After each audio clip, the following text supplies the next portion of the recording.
Hey guys, Sean here. Welcome back to another video. I recently just got back from the Toyota Jamboree in Gilmer, Texas with the Overland project Tacoma. And in this video, I want to tell you guys how it did on our road trip, off-road, camping with it, and also I want to talk about the event itself. So let's talk about the event first, guys. If you haven't been to the Toyota Jamboree, I highly recommend it. So this is my first time ever going. I will most likely go every year from now on because it's a lot of fun. It's a blend of camping, off-roading your vehicle. There's vendors and stuff to look at too for like truck parts and stuff. And then also Toyota Jamboree hosts its own events within the event, stuff like the Blindsman Bluff competition, which was really crazy. People taking their rigs along a course, being blindfolded and having their co-pilot try to designate them, hey, where to turn, slow down, there's a jump coming. So that part was pretty cool. And then also they have a rock crawl competition where people just bash the crap out of their vehicles. Even stock trucks were going on the rock crawling competition. It was really wild.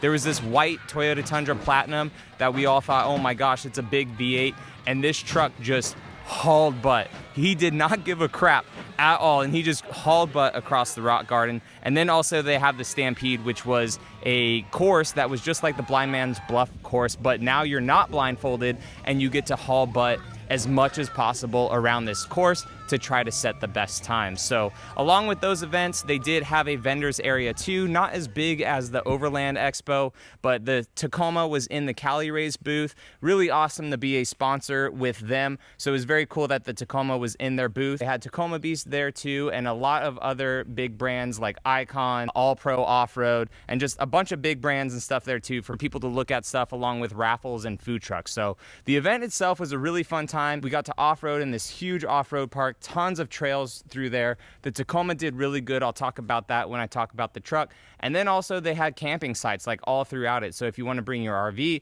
they have RV sites, or you could just camp in your truck too if you find a spot kind of in the designated camping area. So guys, I want to go over everything on the Tacoma that I installed and how it performed and how I kind of used it on this overland trip and what I learned about things that I need and things that I kind of don't need after just this one trip. From my house to the Toyota Jamboree in Gilmer, Texas, it was about a 9.5-hour drive, around 440-ish miles or so. The Tacoma going there did really good. I don't know if it was downhill or I didn't have any headwind or anything like that, but somehow the truck surprisingly got very close to 17 miles per gallon. And I was just cruising 70 to 75 miles an hour. Now on the way back, it was super stormy, a lot of fog and just dense, humid air. I think I was definitely going into a headwind because the truck was only around 65 to 70 miles an hour, and it wanted to hang out in fifth gear a lot, and I only got like 15 miles per gallon coming home, which isn't bad still, right? With everything that we have on the Tacoma. We'll go over everything in this video on what performed well, but I will have individual videos about the installs. But starting with the Cali Raised front bumper, guys, I bashed it really good. All of this was just filled with Texas dirt. The skid plates did really good too. After I clean it up, I'm gonna inspect it because I did hit the middle, I think the trans skid plate on a big rock. We did install some armor in our lower control arms too, just tons and tons of Texas mud. The Cali Raised lights performed well too, and even the roof rack. So you guys can see that it's closed up right now, but I'll have a full video about this roof rack to where this part actually goes down to reveal our light bars. But the way that the roof rack was as I was driving, very minimal wind noise, if any at all, with having the air deflector up, and then our rooftop tent back here just flows perfectly with it. So there was really no wind noise aside from the truck being lifted a little bit, some wind around the ditch brackets up here and the mirrors, but really you couldn't tell that you had a roof rack on it or even a bed rack. The air profile I felt just flew right over the back of the Tacoma, which was nice. Our rock sliders performed really good. Definitely slid them along a few rocks there in Texas, but they performed good too, and I love the kick out. I was able to get up onto kind of like the bed area to unzip the tent if needed, but a lot of that worked well. So back here, I actually had my fridge plugged in, and I'll do a full video on the fridge if you guys want it. Let me know, because it actually worked really well. But I have my set power fridge back here plugged into the vehicle. You can see I still have the cord right here because I was cleaning it, but I had it plugged into the AC outlet of the Tacoma, and it was just charging like the whole time that the truck was on. It was doing really well. So I had it back here, not back here in the bed because of the deck system not working out the way that I kind of wanted it to. So let's talk about that. So coming around to the back, I have a Westcott Designs tire swing back here, which actually worked really well. This thing is filthy, but check out the angle on this thing. So you could see, and I'll have a full video on this, that we are just caked in dirt back here, and even over here on this side.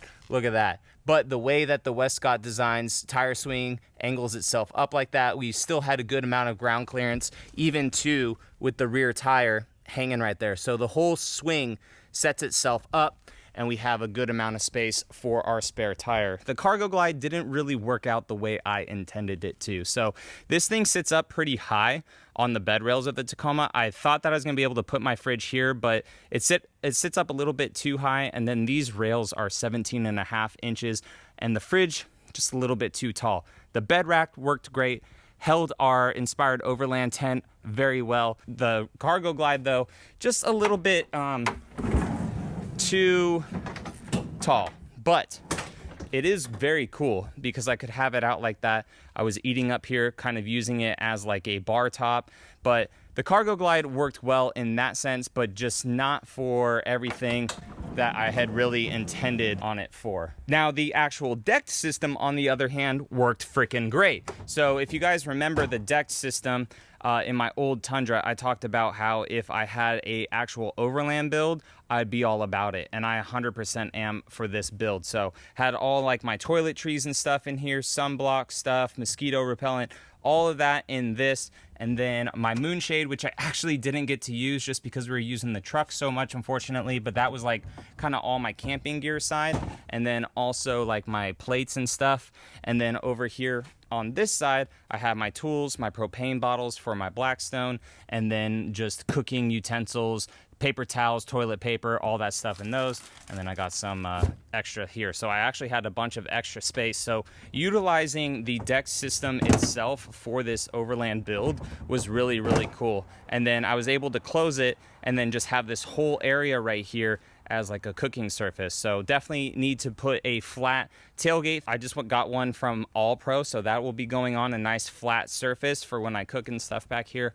But it all worked really, really well. So if I had to do this whole thing over, I may not have elected for the cargo glide, but we'll see how in future camping videos and stuff that pans out for me. Coming along to the side to look at the rooftop tent, I will definitely have a full dedicated video on the inspired Overland rooftop tent. Long story short though, it was awesome. It was very, very cool. Super, super easy to put up. Very, very easy to put down. I had a full night of rain and was totally dry, like totally dry. The water went into these channels right here, and there's like little holes all throughout it. So it just kind of like drained out perfectly fine. Not wet inside at all. And it worked really well. Over here on this side of the Tacoma, I just have my Blackstone. This is a 2-burner that I got at Walmart during Black Friday. It was like 80 bucks.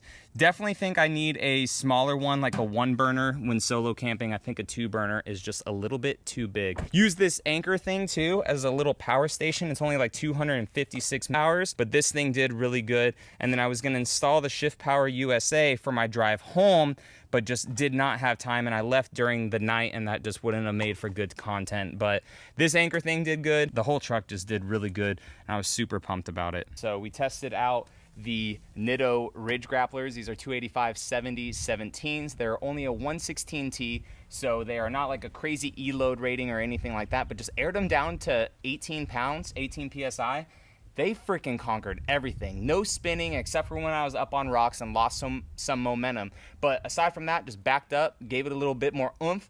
Dude, these tires they're freaking awesome. I love these tires. The inspired Overland suspension seemed to handle really well. I just left them, so it's 21 adjustable, and I just still left them on their middle setting, and it handled pretty good. There was really no squeaking until the end with all the dust and dirt and mud getting up into them, but as I drove the truck back home, it started to go away. So it wasn't squeaking out on the trail. The rebound was really good on trail. The articulation was very good out on the trail with this suspension. So I'll have a full video on that for you guys because a lot of you guys are asking about the IO suspension. It handled pretty good. I was surprised, honestly, like how good that it actually performed out on the trail. And then last but not least, our Relations race wheels with our protection ring. So after I clean up this truck, I'm definitely gonna see if I utilize the protection ring because there was a ton of rocks out there on all the trails that we were going on. And I think on a couple of them, I definitely utilized the protection ring. So once we clean all this stuff up, we'll be able to see a little bit more if we utilize the protection rings. The next thing, guys, and I haven't done a video on this one yet, tons of videos in the queue because we were just trying to get stuff ready.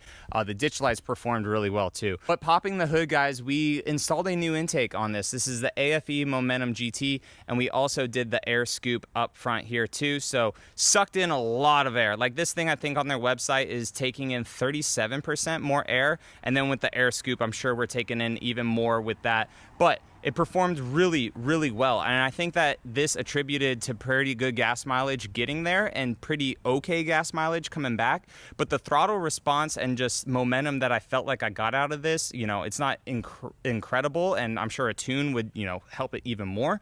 But this thing, I was glad that I installed it before going out on this trip. So guys, that was a brief recap of my trip and try to go over a little bit on the Tacoma of things that worked and kind of didn't work somewhat, but overall, super impressed with this truck. I freaking love it. Can't wait for our next camping trip and more mods to go on it. If there's anything specific you guys want to see, I will make some specific videos for some items. But if there's anything like really specific you guys want to see, just let me know down in the comments. But until then, guys, I will catch you all in the next one. All right, see you later.